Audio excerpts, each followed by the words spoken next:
back with another episode of Success Stories. We're here with MC1 Gray, who has decided to grace us with his presence. Well, thank you for having me. I appreciate the opportunity. I love having you here. You are mass communication specialist, right? Yes, mass communication specialist, Petty Officer First Class, Fred Gray. And I've been in the Navy for roughly 14 years in May. So I joined in 2011. Okay. Yeah. Do you want to tell us a little more about yourself?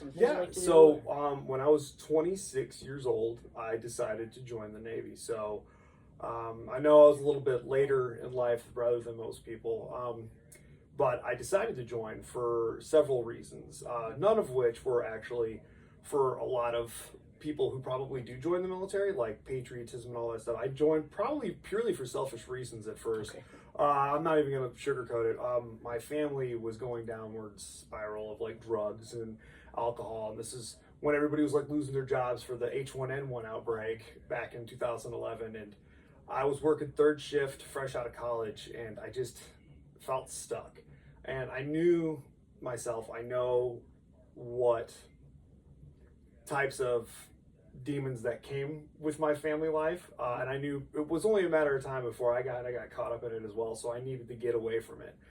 Initially I tried to join officer because I did have my degree, but my GPA wasn't competitive enough because what was everybody doing when the economy collapsed in 2011-9, you know, during that recession, and everybody losing their job, everybody was going straight out of college straight into the military. My GPA wasn't competitive enough, and I needed to leave right away. So I ended up going enlisted, and I haven't really looked back since. It's been a great opportunity. Okay, great. I have a personal follow-up question for that, but yeah, have you tried doing officer programs again? So I did apply once or twice from that time frame, but unfortunately the times that I did apply to the officer position that's mostly involved with my community I am for my job rating, there was the one year I did apply, they were only accepting lateral transfers.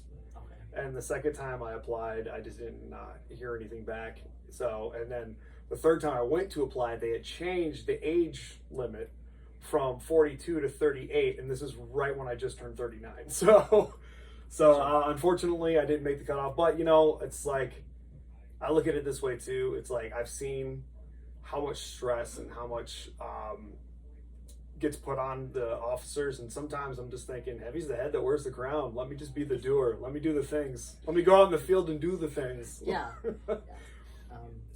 I think I've mentioned before on here, I've been pursuing officer routes as well, and it's definitely a different world. It definitely a lot more is. Responsibility. So, so we're gonna ask some quick questions. You know, sure.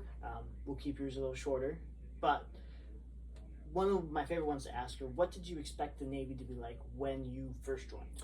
So initially when I first joined, I really didn't know what to expect. The closest Navy ties I had in my family was my stepbrother.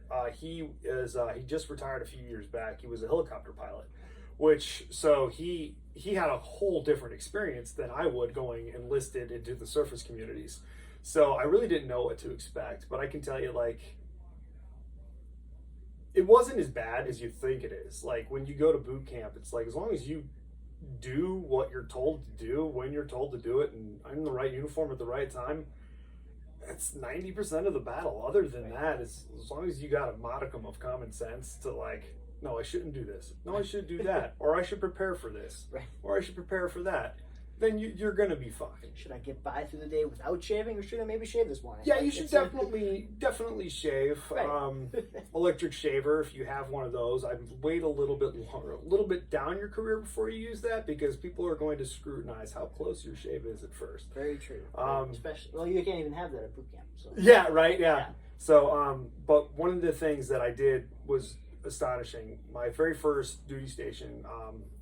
Well, you know, MC1 Gray, Seaman Gray, showing up to his first duty station was an aircraft carrier. Never, ever seen an actual Navy ship in person before I checked aboard that ship. And just the sheer size of it. I walked in between the John C. Stennis and the Nimitz in Bremerton, Washington. And I just was taken back. Just my jaw hit the floor and how big these things were. It was incredible to see for the first time. Yeah. I've been aboard an aircraft carrier, I haven't served on one. But They're huge. They are It's massive. your first time seeing one. It's like, this thing floats. Yeah, right. The sheer design of the way it just shapes like a V down into the water. Yeah. So, mentioned MC. Mhm. What does your job typical day look like for you? So, mass communication specialist. You could do a variety of things. During the first portion of your career, typically you go to school. School is actually a lot tougher than people think. A lot of people like this job because, it has to do with photography. Well, if you're a photographer and you're looking to join this job field, just because you're a photographer, that's not all it goes down to it. We actually have one of the highest fail rates in the Navy due to the fact you have to know how to write. So we write to the Associated Press style guide. So you have to do news writing, feature writing. You have to be able to do that. You have to write captions. You do photography, videography, graphic design, layout. You do media affairs. You do public affairs. Even as enlisted, you still get to engage media. You have to be knowledgeable on rules, guidelines, and how to execute tasks. You have to know how to advise your chain of command, even as a junior sailor, on like what types of events that can or can't they do. Are they allowed to accept certain gifts? Are they not? Are they allowed to go speak at certain events? Or are they not? Are they allowed to just attend a certain event, or are they not? These are all things that you learn along the way that you have to know as a mass communication specialist. Typically on a regular day, it all depends on where you're stationed, on what you do. I've been aboard a ship. I've been at a COP det, which is like I sit in an office, wait until I get deployed again aboard a ship, or do multinational exercises. Or I've been at shore commands, where typically you do more public affairs and media engagements. But it all really depends. Some days your sole job is to go out and capture imagery. Some days your sole job is to go out and get video interviews and put together B-roll packages to send off to the media outlets. You could be designing a new ad campaign for like, don't do drugs, or like some of the Navy's policies that are fresh and new that people may not be aware of, or and a lot of it too is social media content managers too. So you also manage social media on a day-to-day basis. So it varies depending on what your command is or what your role is. Again, maybe a little personal side quest here. Yeah. What is your biggest, what's the word I'm looking for? What's your proudest piece of media that you've made? So when I was at my third command, I was stationed in Naples, Italy, and I was at an NPACE, and I was deployed aboard the USS Carney. And I was talking to one of these cooks. He was Seaman Jones. I'll never forget him. He just a really humble dude, really just happy. Most of the time when you run into CSs, sometimes they either hate life or they're just rolling with the punches. Because CSs, let me tell you now, CSs have one of the hardest jobs on any ship, platform, or anything. So a lot of mouths to feed. Yeah, a lot of mouths to feed, and it's long hours. So kudos to all those CSs out there to make it happen. But this guy was just happy to be there every single day. So I started talking to him, and he told me that before he joined the Navy, he was homeless, and then he found that the Navy had a job where he could be surrounded by food all the time, and he ended up signing up. There was a whole story, but anyway, I wrote a whole feature story on him.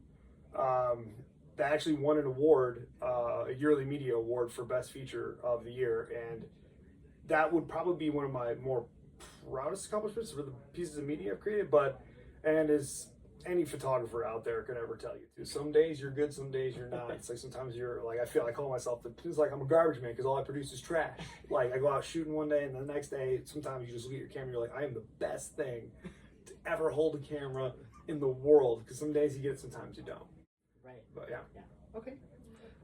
That's again very personal question, but I've never interviewed someone like you before, so Yeah. How often do you think, or I guess how many MCs do you think are on like a typical ship? So typical ships don't have very many MCs. The only really ships that MCs are really assigned aboard are what we call big decks, which is your amphibs and your carriers, and then you'll have anywhere between like 10 on amphib to like 20 to 25 on a carrier, like a whole media department. They both have media departments. And typically speaking, we also sit at like little, like I said, end paces, which is like a little deployable detachment. And if a destroyer goes out, typically one MC will get their stuff and they'll go aboard that destroyer to go on a deployment. Which is where I had the most fun. Like, I absolutely loved being on Small Boys because it was just a whole different atmosphere than a big deck. So, and you're right. There's a lot more there, and I'm sure you get a lot closer to the people. You get a lot closer to the people. It's a little more relaxed because of the less amount of manpower aboard a ship. So it's like when you're on a carrier, you're dealing with like top brass, you're dealing with like admirals, full bird captains, you're dealing with like department heads that are like lieutenant commanders, right? Mm-hmm. When you're on a small boy, your department head is a lieutenant, right? And then he's got your divisional officer is going to be like an ensign.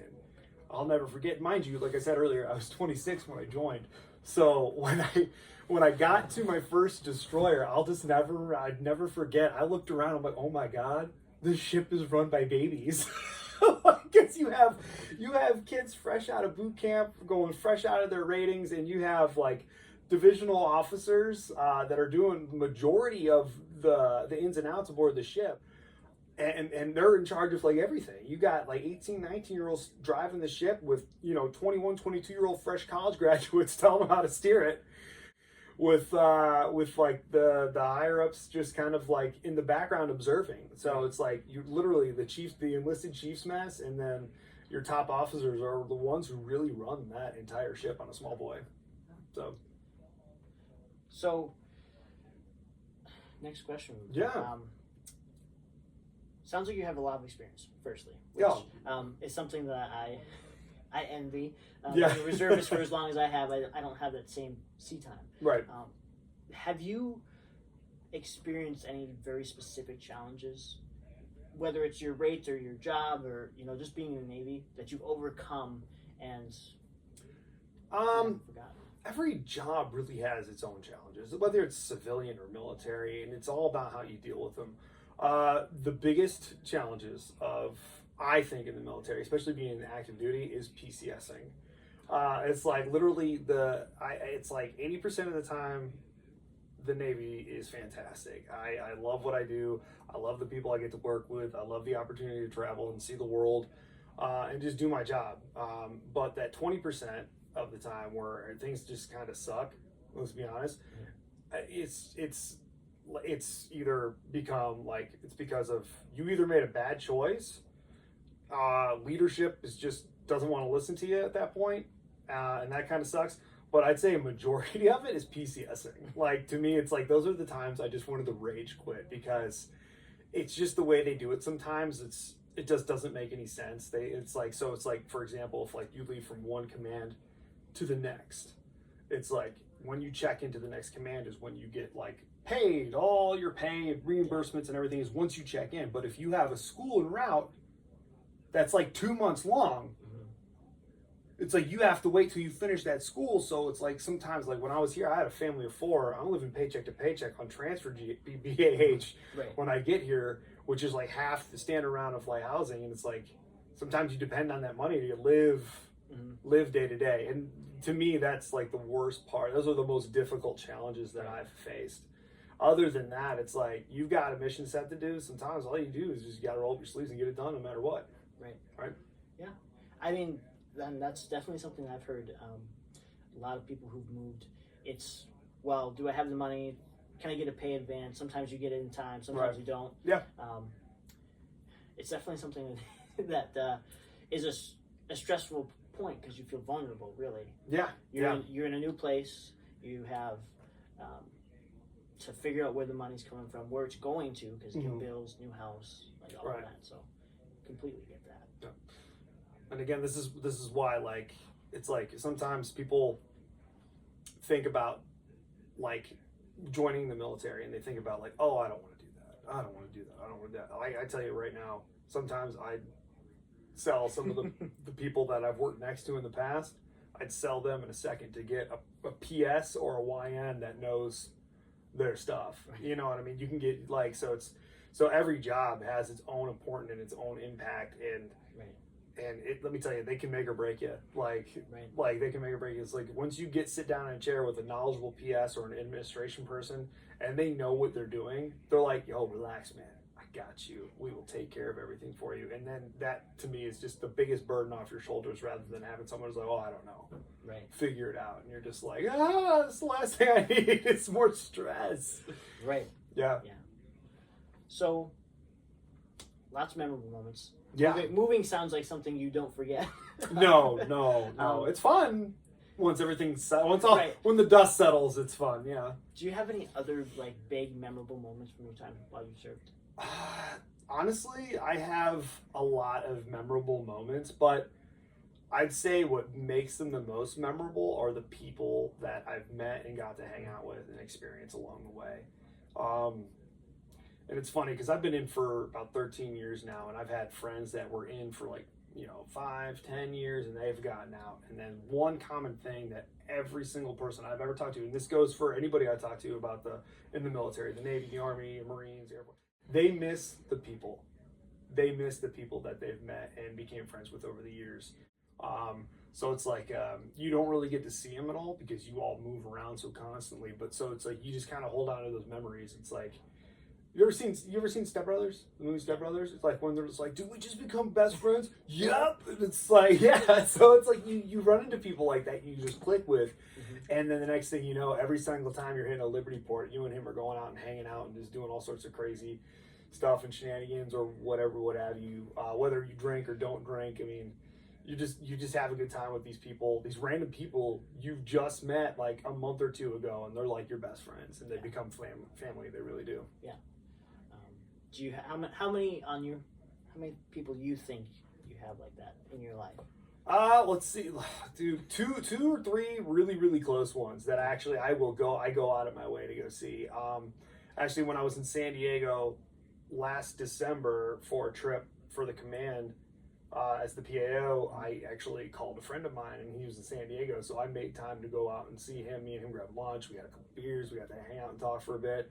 And every time I'm in Maryland, the very first person I met in the Navy was an IS-2.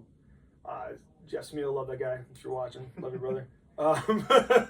He is out of the Navy now, but he lives over. So every time I go over there, I'm pretty much at his house every day, just hanging out with him and his wife. So it's and then I have no doubt in my mind, if I were to pick up my phone and call half the people that I've met or got numbers to, they'd be like, "What's up? Let's go. Where were you at? Okay, well, let's go hang out." Anytime. So and that's definitely something I appreciate about the Navy. I mean, again, don't have as much sea time, but as much as it feels like it's a big Navy, I met this person, they left. You may end up on that same coast, not even the same ship, but that same port, that same base, and then together again. Yeah, absolutely. It's nice to have those relationships because, I mean, same. I have maybe 4 or 5 people that I could say I'm really close to in the Navy. Yeah. And they're across the world. One of them's in Japan, one's in Washington, one's in Florida, one's in Virginia. I could go almost anywhere in the Navy and have at least one person that I'm super close with. Right. And the cool thing is too is they're not even of the same rate, really. It's my one buddy is in California that I mentioned earlier. He was a STG. But one friend, he's out of the Navy in Maryland. He was a IS. I have a friend of mine that I met in Florida. I don't know where he's at now, but he was a CS. I have another buddy who's in Japan. He's an MC. So it's wild. Right. And for the MC community, it's I've been independent pretty much majority of my career. Which can happen sometimes. So it's very rare for me to really have a good connection with some fellow MCs. Right. So yeah, gives you the opportunity to be diverse and your friends. And it's you don't have to be friends with the people that you work with day in and day out. You can just find friends anywhere. And again, that's another beauty about being aboard a ship too. It's I guarantee you, there's someone for everyone. Whether or not you're just a huge nerd and loves Magic the Gathering, for example. Nobody in your shop can understand your nerdiness or come to your level or anything like that. I guarantee you there is someone exactly like you, shares your interests and hobbies on that same ship. You just got to find them. Especially on an aircraft carrier. Oh, especially on an aircraft carrier.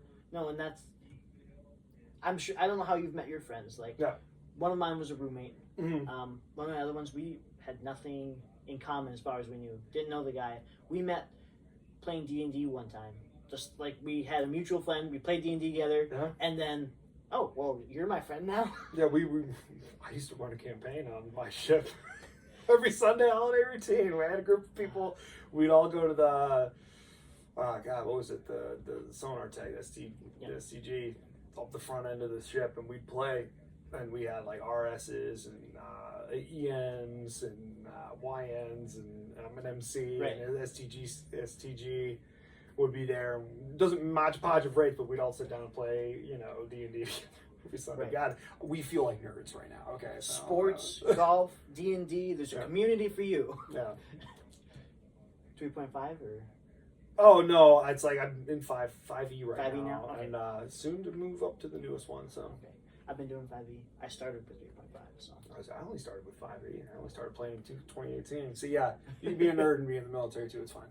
Absolutely. So we've taken a lot of your time today. I want to wrap it up with our last two questions. Sure.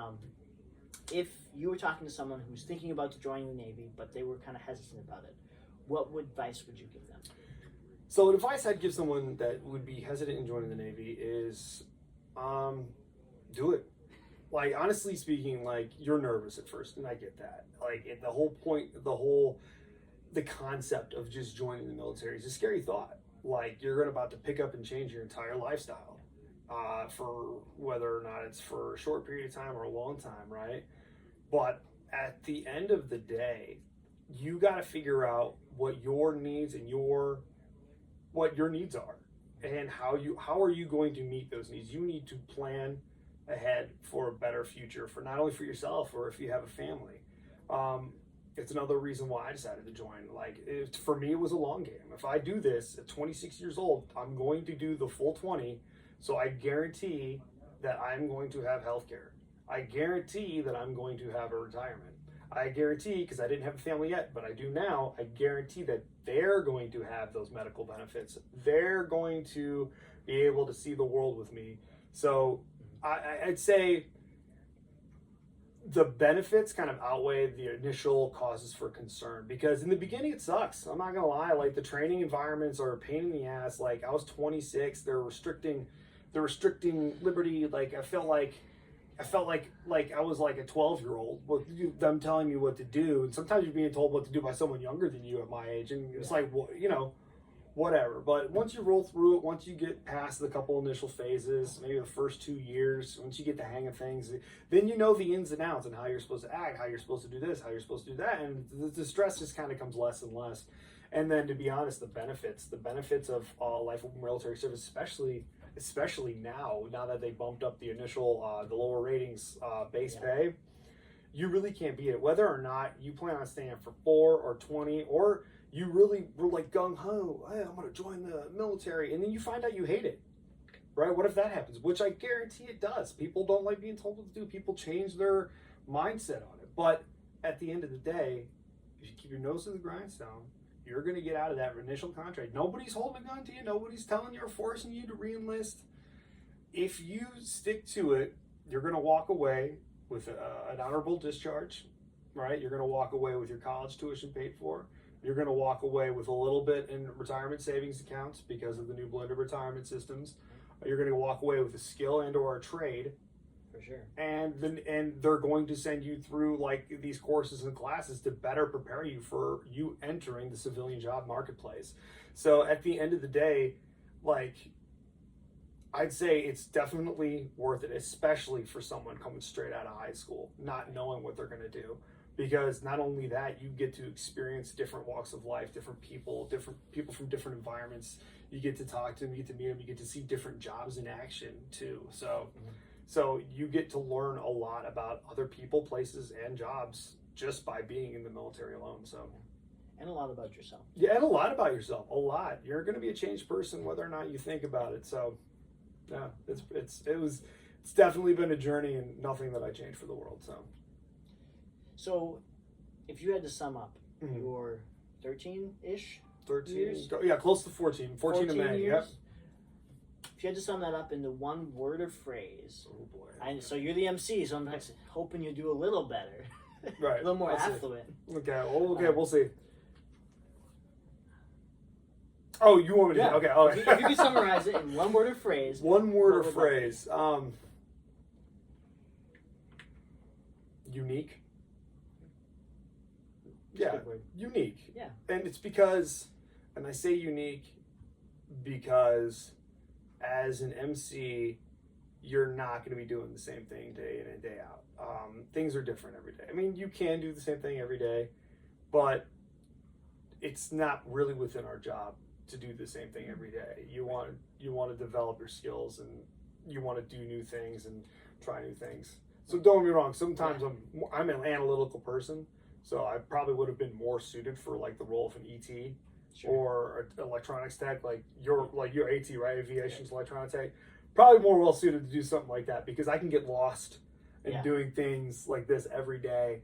But like for me, it's different every day. So it's like you have deadlines, you have stories, you have to go hunt down people, you have to talk to people, you have to be comfortable with being uncomfortable in my job.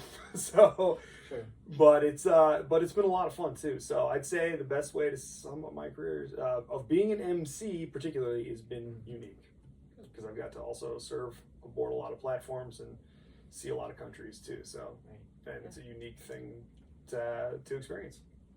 Yeah. Well, thank you again for your time. Absolutely. Hey, thank you for inviting me to talk.